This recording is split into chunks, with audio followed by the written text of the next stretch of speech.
There comes a moment, quiet, private, almost unnoticeable, when something inside you breaks, not in a way that shatters you completely.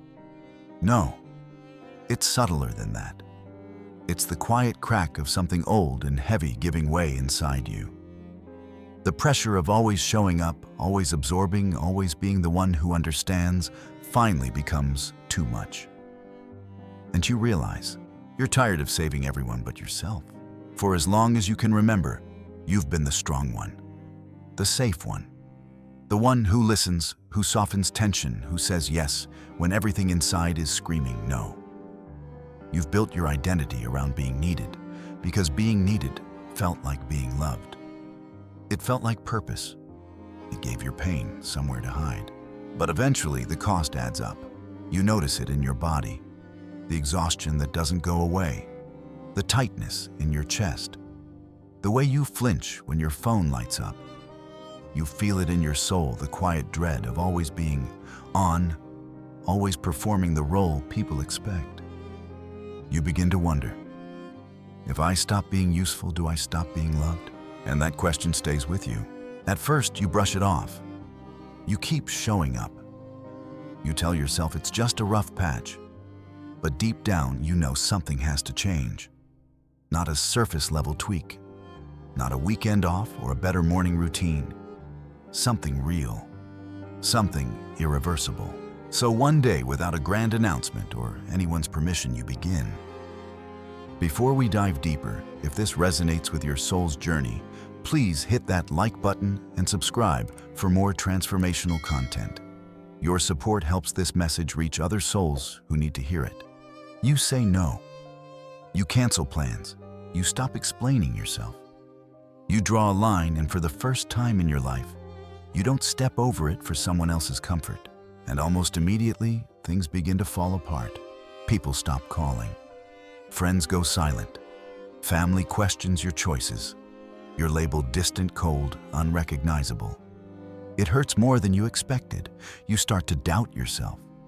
You wonder if you're doing it wrong. If maybe they're right, maybe you have changed. And you have. But not in the way they think. You're not becoming cruel. You're becoming whole. You're no longer living a performance. You're peeling away the layers that kept you small, agreeable, and exhausted. And what's left underneath is raw, unfamiliar, and terrifyingly honest. The self you buried to keep the peace is stirring. This is what Jung understood. Before you can become who you truly are, you must confront everything you pretended to be. And when that false self starts to crumble, so do the relationships built around it. You're not being abandoned. You're being revealed. And not everyone can face that. Some will grieve the version of you that made their life easier. Some will lash out. Some will leave. But none of that means you're wrong. It means you're no longer available for a role you never signed up to play. This is not punishment. This is the cost of coming home to yourself. And yes, it's lonely. Earth-shatteringly lonely at times. Because what you're really experiencing is a detox. The silence you're sitting in. That's not absence. That's space. Space for what's real. Space for who you are without the noise. Space for the kind of love that doesn't require you to disappear to receive it. Choosing yourself was never about becoming invincible. It was about becoming honest. And honesty will always disturb the systems that depend on your silence. So if you're here sitting in the stillness after the storm of self-reclamation, know this. You are not broken. You are not selfish. You are not alone. You are simply in the process of becoming someone no longer willing to trade authenticity for attachment. And yes, people will fall away. But so will the weight that was never yours to carry. This isn't the end of your story. This is the first time you're writing it for yourself. To understand why people are leaving, we have to start with what Jung spent decades articulating: the difference between who you are and who you've been performing. Jung called it the persona, the social mask we wear. But for empaths, the persona isn't just a mask. It's a survival mechanism built so early you can't remember a time before it existed. Most people who identify as empaths weren't born with mystical abilities to feel everyone's emotions. What actually happened somewhere in your early years You learned that your value was directly tied to your usefulness to others. Maybe you had a parent who was emotionally volatile and you learned to read the room to stay safe. Maybe your family was in chaos and you became the one who held everything together.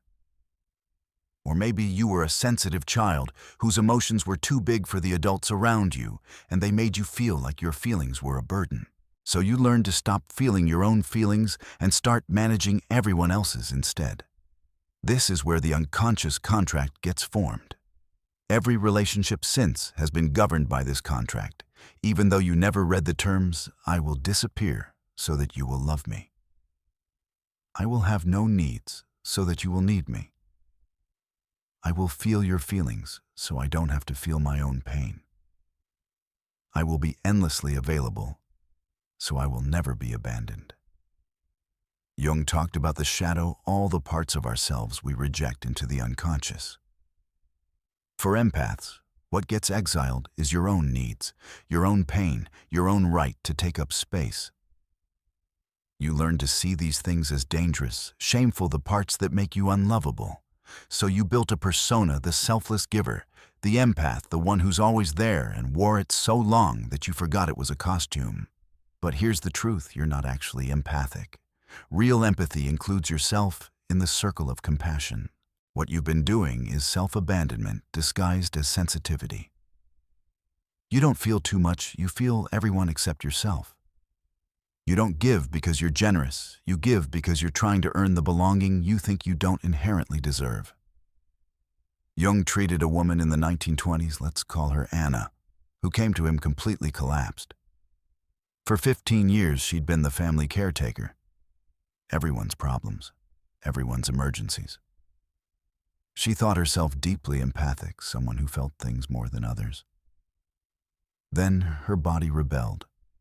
Chronic fatigue so severe she couldn't get out of bed. Migraines lasting days, panic attacks from nowhere. Doctors found nothing physically wrong. So they sent her to Jung. In his first session, he asked one question: "When was the last time you said no to someone?" Anna sat crying because she couldn't remember. Jung didn't diagnose a medical condition. He told her your psyche is in rebellion. The part you've been ignoring for 15 years is screaming so loud it's manifesting physically. You're not sick.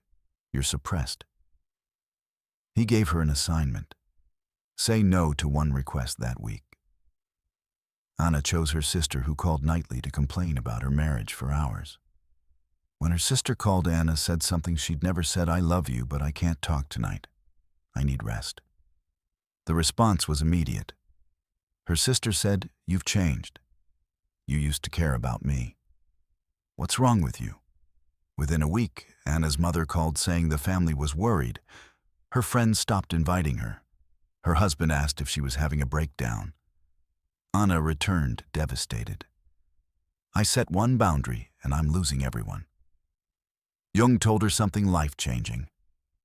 You're not losing everyone. You're discovering that most relationships were based on an unconscious agreement. You abandon yourself if they get their needs met. You broke that agreement by choosing yourself. They experienced it as betrayal. Not because you've become selfish, but because you've stopped being self-abandoning. The people who benefited from your self-abandonment are experiencing your wholeness as loss. This is what Jung called individuation. Becoming who you actually are rather than who others need you to be.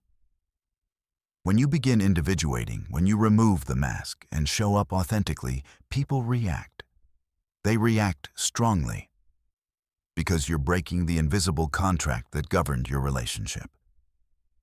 Every relationship has equilibrium. You play a role, they play a role, the system balances. For empaths, your role has been the endless giver, the emotional absorber, the one who's always available, who never needs anything. Everyone else has organized themselves around that role. They depend on it. They've built their expectations around it. Some have built their entire stability around you being the person who holds everything together while asking for nothing. When you finally say no, when you set a boundary, When you choose yourself, you're not just changing yourself. You're disrupting an entire system. And systems resist change. Not because people are necessarily bad, but because change threatens the equilibrium everyone relies on. The people walking away, the people calling you selfish, the people saying you've changed, they're telling the truth. You have changed. You've stopped playing the role. You've stopped wearing the mask. You've stopped abandoning yourself to make them comfortable. And for many, that version of you was the only version they knew. They fell in love with your self-abandonment, not yourself. They needed your boundarylessness, not your wholeness. They required your performance, not your presence. When the mask comes off, they don't recognize you. And more than that, they don't want to.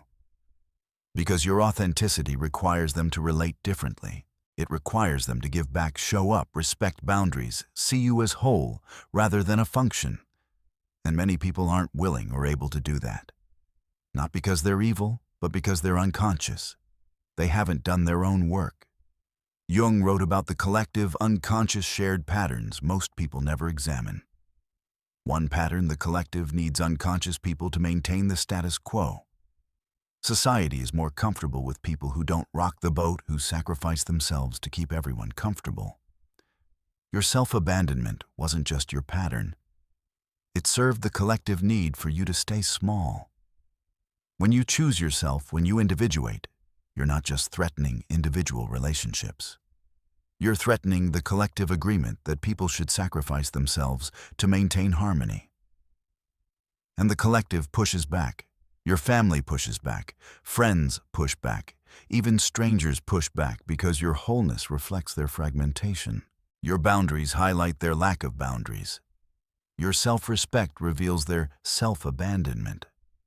This is why empaths lose everyone when they finally choose themselves. Not because choosing yourself is wrong, but because most relationships were built on a foundation of you being wrong. You being too much. You being the problem. You needing to fix yourself by fixing everyone else. When you stop playing that role, when you stop accepting that premise, the relationships built on that foundation cannot stand. But here's what Jung wants you to understand. Those relationships were never real. They were transactions disguised as connections. You traded yourself for belonging that was always conditional. You gave them access to a version of you that never actually existed. They never lost the real you because they never knew the real you. What's dying right now isn't connection. It's the cage you called home. It's the prison you decorated to look like love. It's the performance you confused with presence. And yes, the death of even a false thing hurts. The grief is real, even though the relationship was based on illusion. But something else is happening beneath the grief. Something is being born. And that something is you, the real you, for the first time in your life. Now we go deeper into why this is happening. Because you need to understand the psychological dynamics so you can stop taking it personally and start seeing it clearly. Jung identified something crucial. Not everyone can walk this path with you, and not everyone should. When you start setting boundaries after a lifetime of boundarylessness, you force every relationship through what I call the exposure phase. Your boundaries become a litmus test, revealing the true nature of each relationship. Jung discovered that people generally fall into 3 categories when an empath begins individuating. The first type Jung called psychic vampires, energy extractors. These are people who never saw you as a person. You were always a function, a resource, a supply source. They related to you like a vending machine. Put in the right input, get the expected output. Your feelings didn't matter. Your needs didn't exist. These people show a specific pattern. They're crisis creators, always an emergency requiring your immediate attention. They're eternal victims. Nothing is ever their fault. They're endless takers. The reciprocity you hope for never comes. When you were playing your role, these relationships felt intense. they felt like they needed you. And for an empath, being needed feels like being loved. But Jung would ask, were you loved or were you used? When you set boundaries with energy extractors, their response is immediate. First comes rage. Then manipulation, guilt trips, playing victim, recruiting others to pressure you. Then the smear campaign. If they can't control you, they'll punish you by destroying your reputation. Finally comes the discard. They'll find a new supply source who hasn't learned to say no yet. If you're losing these people, that's not loss. That's liberation. These were never relationships. They were extractions. Your boundary setting didn't end something valuable. It revealed something always extractive. Jung was clear in his work on Carl Jung, empath, and personal development. Real relationship requires two conscious individuals. If one person is just a supply source, that's not relationship, it's consumption. The second type are shadow projectors. These people fell in love with their projection of you, not the actual you. In Jungian psychology, projection is when we see in others what we can't see in ourselves. We project our own rejected qualities onto other people. For shadow projectors, you became the container for everything they wished they could be, but felt they couldn't. You were the endlessly patient one, so they didn't have to develop patience. You were emotionally available, so they didn't have to do their own emotional work. You were selfless, so they didn't have to examine their own selfishness. You played a role in their psychological drama, crucial to their ability to avoid their own inner work. You were the good one, so they could avoid confronting their own shadow. Shadow projectors don't know the real you because they've never been interested in the real you. They're interested in the fantasy version that allows them to stay comfortable in their unconsciousness. You were playing a character in their story. As long as you played that character, they loved you. But the moment you step out of character, they experience it as betrayal. When you set boundaries with shadow projectors, they'll say, "You've changed. You're not who you used to be. You're becoming selfish." And they're right, you have changed. You've stopped performing their fantasy. The version they loved was your self-abandonment. Your authenticity threatens the projection they placed on you. And more than that, it threatens their ability to avoid their own shadow. Jung understood that when someone individuates, everyone around them confronts their own lack of individuation. Your wholeness reflects their fragmentation. Your boundaries highlight their lack of boundaries. Your self-respect reveals their self-abandonment. Instead of being inspired by your growth, many feel threatened. They feel judged, not because you're judging them, but because your very existence in wholeness mirrors their own unconsciousness. If you're losing shadow projectors, understand that they didn't love you. They loved the role you played that allowed them to avoid themselves. When you stopped playing that role, they lost interest, not because you became less lovable, but because you stopped serving the psychological function they needed. The third type is the most painful, because these relationships feel the most real. Jung called these unconscious contracts or mutual self-abandonment. These are relationships where both people avoid themselves together. It's two personas in relationship, two masks falling in love, two false selves building a life, while the real selves remain hidden. These relationships often feel deep because there's real care involved. There's history. There's affection. There might even be genuine love for the version of each other you know. But the version each person knows isn't the real person. It's the performed self. And the unconscious contract between you is we both stay small, we both stay safe. We both avoid the terrifying work of becoming whole. When you begin individuating, you break this contract. The other person experiences that as abandonment. Not because you're abandoning them, but because you're no longer participating in mutual self-abandonment. You're asking them to relate to the real you, which means they'd have to show their real self too. And for someone who isn't ready to individuate, that's terrifying. Jung saw this pattern most clearly in marriages. One partner begins therapy, starts inner work, begins individuating. Suddenly, the marriage is in crisis. Not because the person doing work became difficult, but because their growth destabilizes the equilibrium. The unconscious contract was, we're both stuck together. When one person stops being stuck, the other has two choices: grow with them or dig in deeper. Many choose the latter. If you're losing people in this category, the grief is legitimate. These relationships had real elements. But Jung would ask, were you known or were you accommodated? Were you seen or were you performing? Did they love you or did they love the safety of two people hiding together? The relationship might have been real in some ways, but it wasn't based on truth. And relationships not based on truth cannot survive one person's commitment to becoming real. Here's what ties all three types together, the deepest truth. Jung understood. None of these relationships were based on you being you. They were all based on you being not you. The energy extractors needed you as a function. The shadow projectors needed you as a fantasy. The mutual self-abandoners needed you as a co-conspirator in unconsciousness.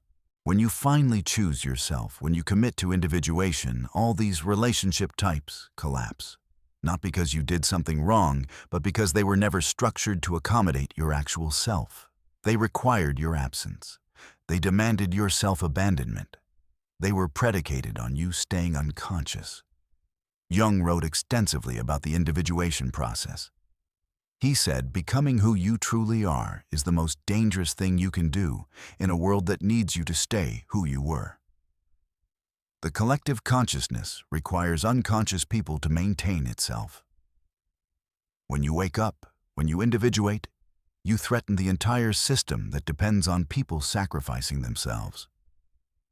This is why all great individuators throughout history, mystics, artists, philosophers, revolutionaries walked alone.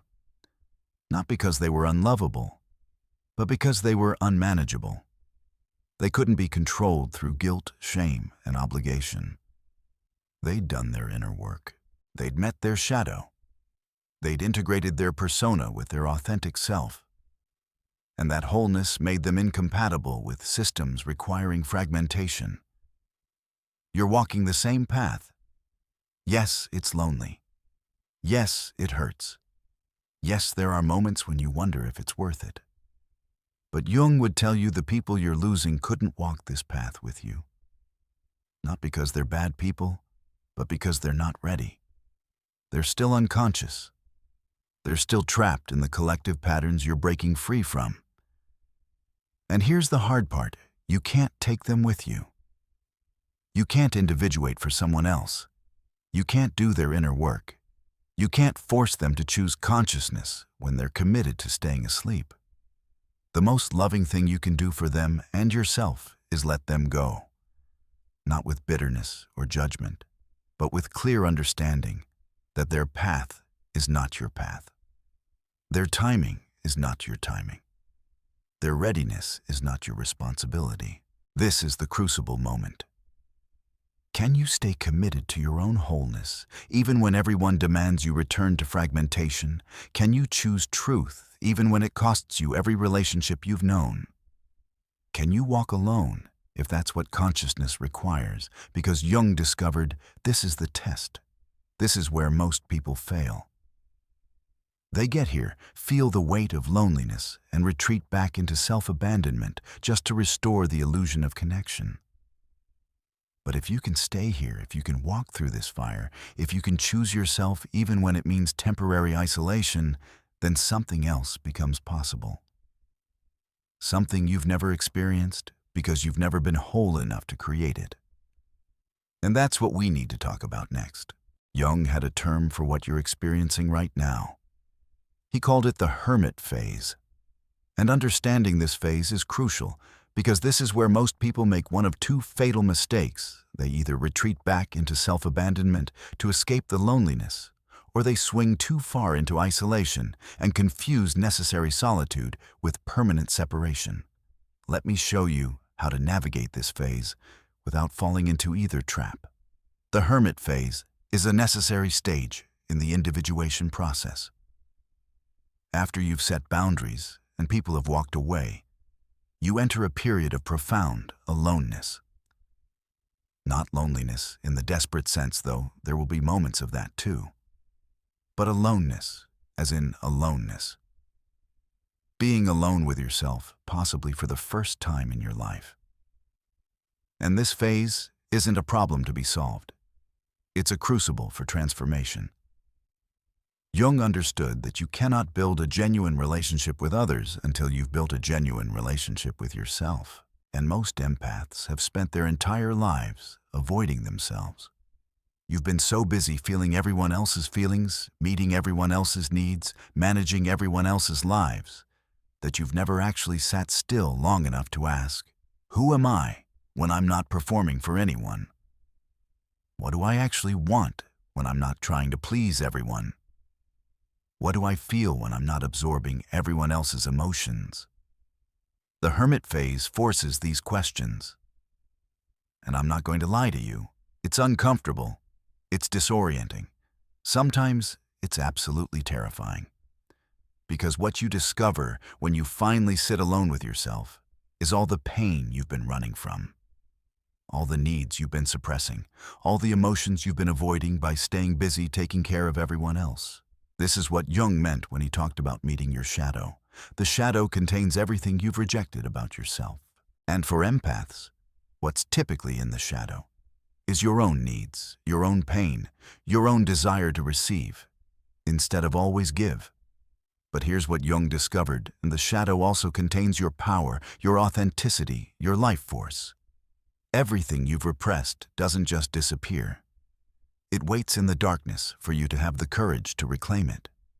The hermit phase is when you go into that darkness, not to dwell there forever, but to retrieve the parts of yourself you abandoned in order to be acceptable to others. This is the integration work. This is what makes you whole. Let me give you a practical framework for navigating this phase, drawing from Jungian psychology and modern therapeutic approaches that build on his work. Think of this as the alchemy of becoming whole through the study of Carl Jung empath and personal development principles. First, you have to grieve the fantasy. And I mean really grieve. What you're losing isn't just people. You're losing who you thought they were. You're losing the family you hoped to have. You're losing the friendships you believed were deeper than they were. You're losing the fantasy that if you just loved people hard enough, sacrificed enough, gave enough, they would finally see you and love you back. That fantasy dies in the hermit phase. And even though it was a fantasy, even though it was never real, the grief is legitimate. Jung encouraged his patients to engage in what he called active imagination, dialoguing with different parts of yourself through writing art or internal conversation. Here's how you can use this: write letters to the fantasy versions of the people you've lost. Tell them everything you wish you could say. Get angry, get sad, get honest. Then burn the letters or tear them up. This is a ritual of release. You're honoring what you hoped for without pretending it was real. You're feeling the grief without getting stuck in it. Second, you have to build what I call the container, a solid relationship with yourself that can hold you without needing anyone else to complete you. This doesn't mean you become independent in the unhealthy sense where you refuse all connection. It means you become foundationally secure within yourself so that relationships enhance your life rather than define your life. Jung called this developing a relationship with the self, capital S, meaning your essential nature, your wholeness, your authentic core. Here's a daily practice that builds this container. Before you check on anyone else, check in with yourself. Every morning, spend 10 minutes asking yourself these questions. How am I really feeling right now? What do I need today? What boundaries do I need to maintain? What would honoring myself look like today? This practice sounds simple, but for most empaths, it's revolutionary. You've spent your entire life outsourcing your awareness to everyone else. This brings it back home to you. Third, you need to develop what Jung would call discernment, by the ability to distinguish between healthy connection and old patterns showing up in new packaging. Because here's what's going to happen. As you sit in the hermit phase doing your inner work, new people will start appearing. And the critical question is, are these people offering genuine reciprocal connection, or are they just familiar patterns in disguise? Your psyche is habituated to extractive relationships. You have neural pathways carved from years of attracting and being attracted to people who need fixing. And those patterns don't disappear just because you've done some inner work. You need to develop new criteria for relationships.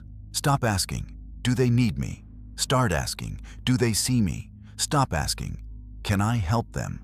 Start asking, is there reciprocity? Stop asking, will they leave if I set boundaries? Start asking, do my boundaries make this relationship stronger or reveal it was never solid? These questions rewire your relational template. They train you to seek genuine connection rather than familiar dysfunction. Fourth, you have to redefine what empathy actually means. Real empathy. Healthy empathy includes yourself in the circle of compassion. It means you can feel someone's pain without making it your responsibility to fix. You can witness someone struggle without rescuing them from the consequences of their choices. You can care deeply while maintaining boundaries clearly. Jung would say this is the difference between empathy and enmeshment. Empathy connects while maintaining differentiation. Enmeshment connects by losing yourself. Here's a practice that helps rewire this. When someone shares something painful with you, instead of immediately jumping to fix it or absorb it, pause, take a breath, and say to yourself, I can care about your pain without making it my responsibility. I can hold space for you without holding you up. I can offer support without offering myself. Then respond to them from that grounded place. Ask, what do you need right now, instead of assuming you need to provide it? Offer, I'm here if you need me, instead of, let me fix this for you. Now let me be honest with you about the timeline, because I don't want to sugarcoat this. The hermit phase typically lasts anywhere from 6 months to 2 years, depending on how deep your patterns run and how committed you are to the inner work. In the first few months, you're mostly in grief and disorientation. You're processing the loss. You're sitting with the discomfort of not knowing who you are without your role. Around month 3 to 6, something starts to shift. The grief becomes less sharp. You start having moments where the aloneness feels peaceful instead of painful. You notice you're not anxiously checking your phone, hoping someone needs you. You're not lying awake worrying about everyone else's problems. You're starting to enjoy your own company. This is when you know the integration is happening. By month 6 to 12, you're in the emergence phase. You've done enough inner work that you're starting to feel solid within yourself. You're no longer desperate for connection because you've found connection with yourself. You're no longer terrified of being alone because you've discovered you're actually pretty good company. And this is when new people start appearing. But they're different from the people who left. The people who show up after you've done your inner work are people who've done their own work too. They don't need you to fix them because they've learned to fix themselves. They don't need you to complete them because they're already whole. They don't need you to have no boundaries because they respect boundaries in their own life. These are what Jung would call individuated relationships, two whole people choosing to connect rather than two half people trying to complete each other. But here's where many people make a critical mistake, and Jung warned about this extensively. Some people confuse necessary solitude with permanent isolation. They take the hermit phase, which is meant to be temporary, and turn it into a lifestyle. They use spiritual language to justify complete withdrawal. They start believing they're too evolved for relationships, too conscious for ordinary people, too awakened for the mess of human connection. This isn't individuation. This is spiritual bypassing.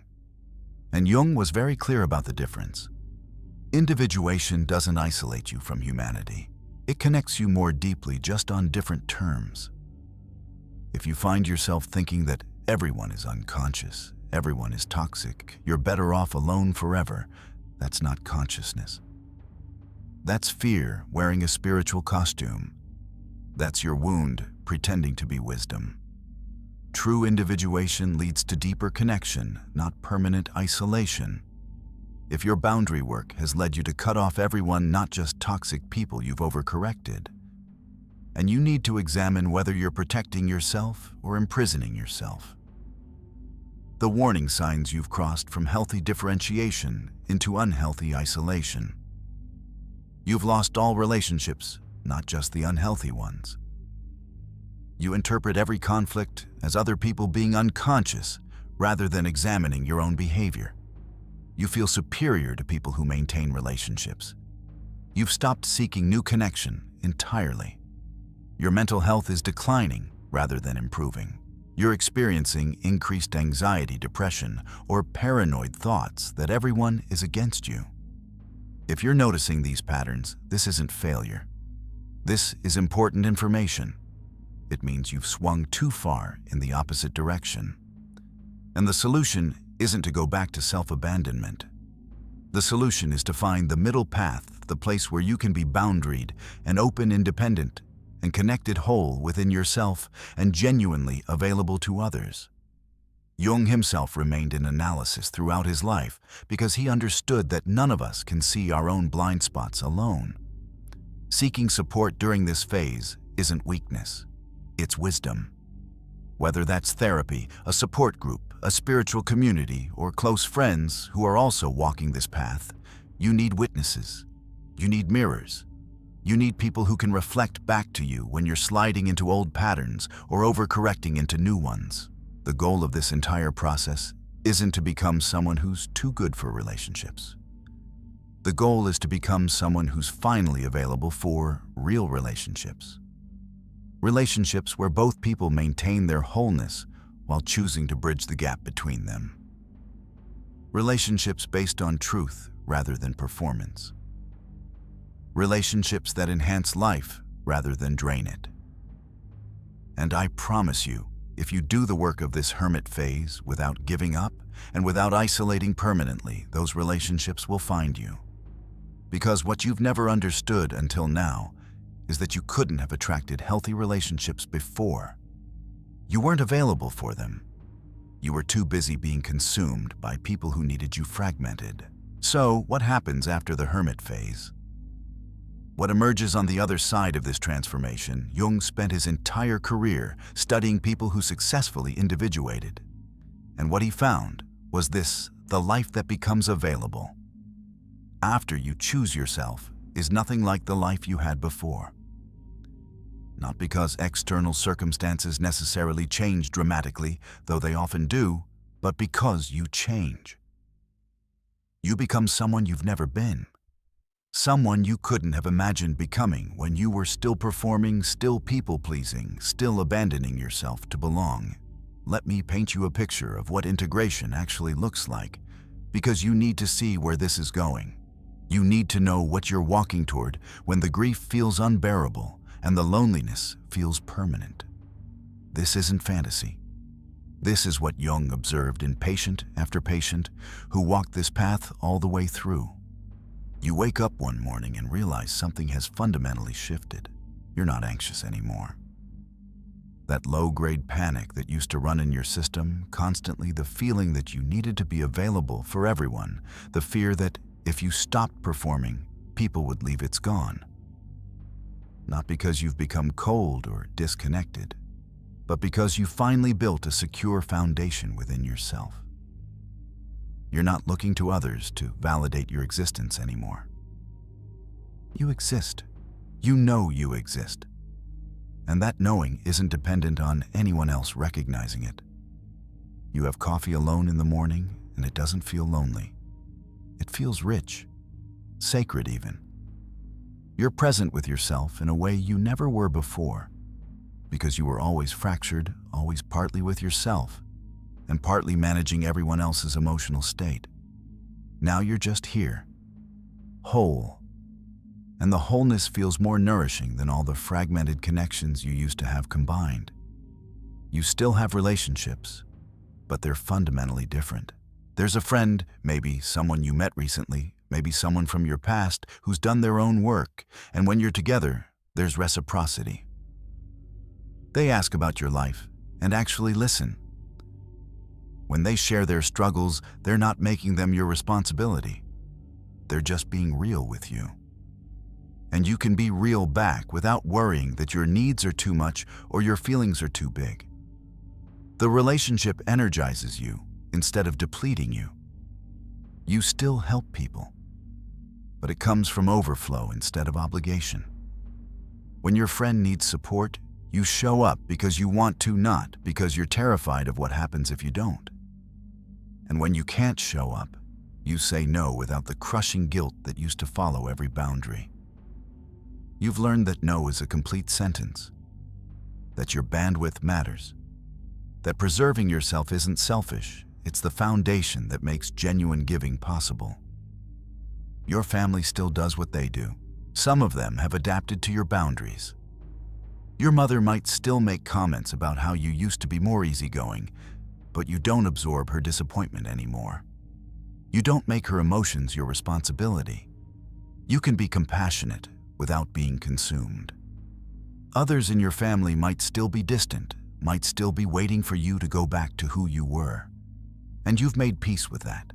You've accepted that some relationships exist in a limited form, and that's okay. You're not trying to force depth where depth isn't possible. Some of the people who left have returned, but transformed.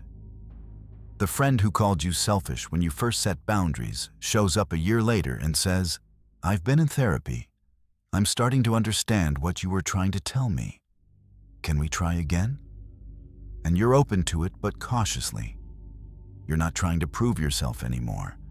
You're not trying to earn their approval. You're just seeing if they can meet you where you are now, and sometimes they can. And those relationships rebuilt on new foundations become some of the strongest you have. But the biggest shift is internal. You've developed what Jung called a relationship with the self. Not the small self, the ego, the persona you show the world. The capital S, self, your essential nature, your authentic core, your wholeness. And that relationship becomes the foundation everything else is built on. You check in with yourself before checking on everyone else. You honor your own rhythms, your own needs, your own truth. And from that grounded place, you can genuinely connect with others. You're no longer an empath in the old sense where you absorbed everyone's emotions and made them your responsibility. You've learned what healthy empathy actually looks like. You can feel with people without losing yourself in their feelings. You can witness their pain without making it yours to fix. You can hold space without holding them up. You've learned the difference between supporting someone and enabling them, between compassion and codependency, between genuine care and self-abandonment disguised as love. The people in your life now are different from the people you used to attract. They're not projects. They're not people who need constant fixing. They're whole humans who've done their own work, who maintain their own boundaries, who show up in reciprocal ways. These relationships don't feel intense in the desperate way your old relationships did. They feel solid, secure, real. There's no drama because nobody's using the relationship to avoid themselves. There's just genuine connection between two people who can be vulnerable without being needy, independent without being distant, boundaried without being cold.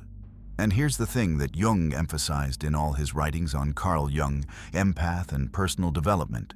You couldn't have attracted these people before, not because you weren't good enough, but because you weren't available for them. You were too busy being consumed by people who needed you fragmented. Your energy was completely occupied by extractive relationships. There was no space for reciprocal ones. You were broadcasting a signal that said, "I will abandon myself for you." And the people who showed up responded to that signal. Now you're broadcasting a different signal. I am whole, and I'm looking for others who are whole too. And different people respond to that frequency. You've become someone you never thought you could be. Not perfect Jung was clear that wholeness includes imperfection, that the shadow is part of the self, that integration means accepting all of who you are, not just the pretty parts, but real, authentic, solid in yourself. You can be strong and ask for help. You can be independent and want connection. You can have boundaries and deep intimacy. You've learned to hold the paradoxes that used to tear you apart. And that ability to hold paradox, to be both, and instead of either or, that's the mark of psychological maturity. The loneliness you felt during the hermit phase was temporary.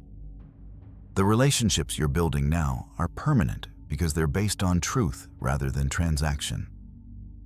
Some people from your past couldn't walk this path with you, and you've made peace with that.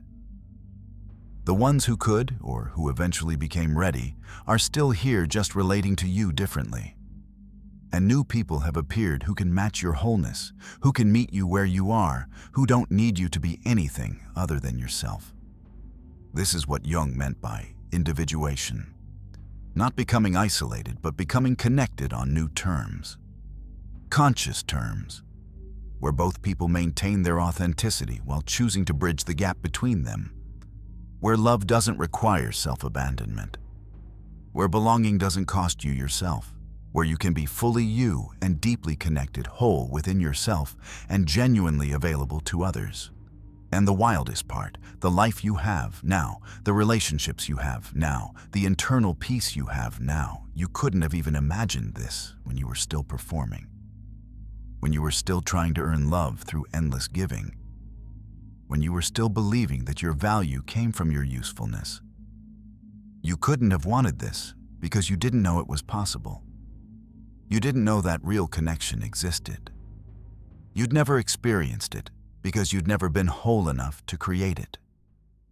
The people who left when you set boundaries weren't capable of meeting you here. And that's not a judgment on them. Everyone is on their own timeline. Everyone has their own lessons to learn. But Jung would tell you what I'm telling you now. You didn't lose the right people when you chose yourself. You lost the people who needed you wrong. You lost the people who loved the role you played, not the person you are. You lost the people who required your self-abandonment to feel okay about their own. And yes, it hurt. Yes, there were moments you wanted to go back. Yes, the loneliness felt unbearable. But you didn't go back. You stayed committed to truth, even when truth was painful. You chose yourself, even when choosing yourself cost you everyone you knew. And because you had the courage to walk through that fire, you get to live in a completely different reality now. One where you're not constantly performing, constantly managing, constantly abandoning yourself to maintain peace. One where you can just be, where you can rest, where you can show up authentically and know that the people who love you actually love you, not the mask, not the role, but you. This is the promise of individuation that Jung spent his life articulating. The privilege of a lifetime is to become who you truly are. And when you become who you truly are, the right people, the real people, the reciprocal people, they were waiting to meet you there all along. Not everyone makes it to this side. Most people retreat back to self-abandonment when the loneliness gets too heavy. Most people choose familiar dysfunction over unfamiliar wholeness. But you didn't. You chose yourself. And choosing yourself was the most loving thing you've ever done, not just for yourself, but for everyone in your life. Because now they get to relate to someone real, someone whole, someone who's finally available for the kind of connection that transforms both people. The transformation is complete when you realize you wouldn't go back even if you could. When you look at who you used to be, the endless giver, the perpetual people pleaser, the one who abandoned herself to belong, and you feel compassion for her, but you don't want to be her again. Because you've tasted wholeness. And nothing is worth giving that up for. Not acceptance, not belonging, not even love if that love requires you to stop being yourself. Jung called this having a right relationship with the self. And once you have it, once you've built that foundation within yourself, nothing can take it away. Not rejection, not abandonment, not loneliness. Because you've discovered something the old you never knew you're enough. Just as you are, whole and complete within yourself. And from that wholeness, everything else becomes possible. If you're walking through this transformation right now, if you chose yourself and everyone walked away, I want you to know something: you're not alone in this. Drop a comment and tell me where you are in the journey. Are you in the grief phase, the hermit phase, the emergence phase? This community is full of people walking the same path. Jung described people who chose wholeness over performance, truth over transaction. Let's support each other through this. And if this video helped you understand what's happening to you, hit subscribe, because we're going to keep exploring depth psychology, individuation, and what it means to become real in a world that wants you to stay performative. Your transformation matters, your wholeness matters, and you deserve relationships that can meet you there.